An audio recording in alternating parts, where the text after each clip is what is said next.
अब ये निकल करके तो आ गया, अब इसको रखें कहां?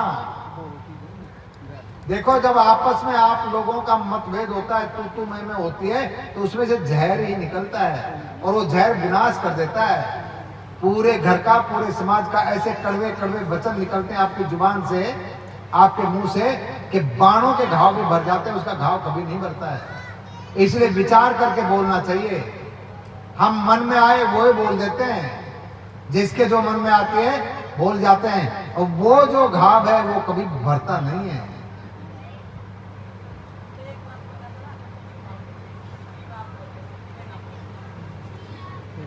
इसलिए मंथन होता है तो थोड़ा संयम बरतो। कालकूट जहर किसी ने नहीं लिया, लेकर के घूम रहे हैं, और जब गए हरिद्वार के थोड़ा ऊपर हिमालय में, तब देखा कि एक बाबा बैठा हुआ है। बोला यार ये जहर इसी को पिला दे। बोला बाबा जहर पिएगा? अब किसी को ये बोलो जहर पिएगा तो पिएगा। बोले मैं क्यों पीऊं भाई, तुम पियो। बोले बाबा एक काम है, यहाँ इसको कोई पीना नहीं चाहता है, अच्छा, और ये सृष्टि का नाश कर देगा, ठीक है, तो यदि आप पी लो तो सृष्टि बच जाएगी बाबा, और आपके तो वैसे भी कुछ आगे पीछे है नहीं, एक बीरबानी सुबह भी की तक गुजारो कर लेगी तो तू मर जाओ के बिगड़े से। दुनिया वाले कैसे हैं। और इस बाबा ने कहा कि ऐसा है तो लिया, और यदि सृष्टि का बचाव होता है तो मैं मर लेता हूं, मुझे मरने में कोई दिक्कत नहीं है। और इसको जब ये जहर पिलाया तो जो जहर का पात्र था वो इसके मुंह से एक बार ही लगाया, तो ये देवता और दानवों ने सोचा इसका मुंह से ही हटना नहीं चाहिए, यदि इसके मुंह से हट गया तो फिर इसको कहां ले जाएंगे। तो जैसे माँ बच्चे को दूध पिलाती है और वो बच्चा जब दूध ना पिए तो उसकी मुंडी पकड़ करके उसमें डालती है जल्दी जल्दी कि बस एक बार ये दूध इसके कंठ से नीचे उतार दूं, ऐसे उन्होंने वो जहर जब दिया और जब पिलाया तो इतना जल्दी जल्दी पिलाना चाहा कि वो जो पी रहे थे तो थोड़ी थोड़ी एक दो बूंदे यहां से गिरी, यहां से, बाकी तो पी लिया उन्होंने, दो चार बूंदे गिरी, और वो गिरी तो उसको ये कोबरा घोड़ा आदि ने चाट लिया। अब देख लो इनमें कितना जहर है। एक बार दंश देते हैं तो राम नाम सत्य पक्का है, जहर पिला दिया। और ये जहर पीने वाले जानते हो कौन है? ये मेरे भगवान शंकर हैं। दुनिया जिसको नहीं अपनाती उसको मेरा शंकर अपनाता है, दुनिया जिसको ठोकर मार देती है वो मेरे शंकर का होता है, सारी दुनिया जिसका तिरस्कार कर देती है उसको मेरे शंकर गले से लगाते हैं। दुनिया वाले जिस किसी को भी अपमान कर देते हैं शिव उसको अपना बना लेते हैं, ये शिव की सिफ्त है।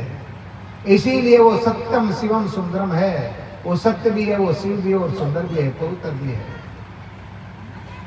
किसी ने दुनिया में जहर को लिया नहीं, उसने कहा कि ठीक है मैं पी लूं, लेकिन पी गए और पीते एकदम से याद आया, एकदम से हो गलती हो गई।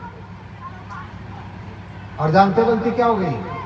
मैं जहर पी लूं कोई बात नहीं, मैं मर जाऊं कोई बात नहीं, पर यह समस्या ये हो गई कि मेरे मानस में राम बैठा हुआ है, भगवान शंकर के हृदय में भगवान राम बैठे हुए हैं, और मेरे हृदय में मेरे राम बैठे हुए हैं, और ये जहर जाएगा तो मेरे राम का हित ना कर दे, इसलिए उस जहर को गले में रोक दिया। अब ये गले से नीचे नहीं जाना चाहिए, मेरे राम के पास जाना चाहिए जहर ना।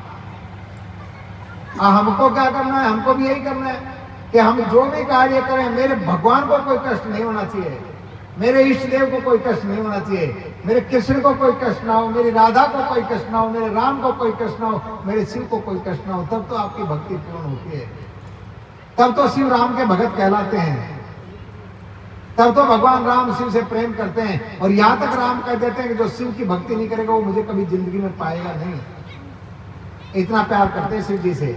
और राम का नाम सिमरण करके शिव जी में वो ताकत आ गई कि शिव जी के गांव में कोई, शिव जी की बात तो छोड़ो, शिव जी के गांव में कोई मर जाए तो उसको मुक्ति मिलती है। काशी में जाकर यदि कोई मर जाए तो उसकी मुक्ति होती है। क्यों? क्योंकि भगवान शंकर ने अपने इष्ट को इतना मना रखा है कि उनके गांव के ऊपर भगवान ने कृपा कर दी।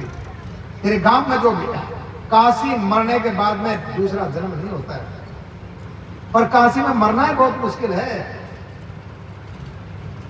लोग जाते हैं, काशी निवास करते हैं, कई साल तक काशी में बैठे रहते हैं, मौत नहीं आती है, और फिर कोई टेलीफोन आ जाता है, फिर कोई बुलावा आ जाता है कि एक दिन के लिए आ जाओ। वो कहता नहीं काशी छोड़ के नहीं आऊंगा, बस एक दिन के लिए आ जाओ, एक दिन के लिए। और वो एक दिन निकलता है, उसी दिन मौत हो जाती है।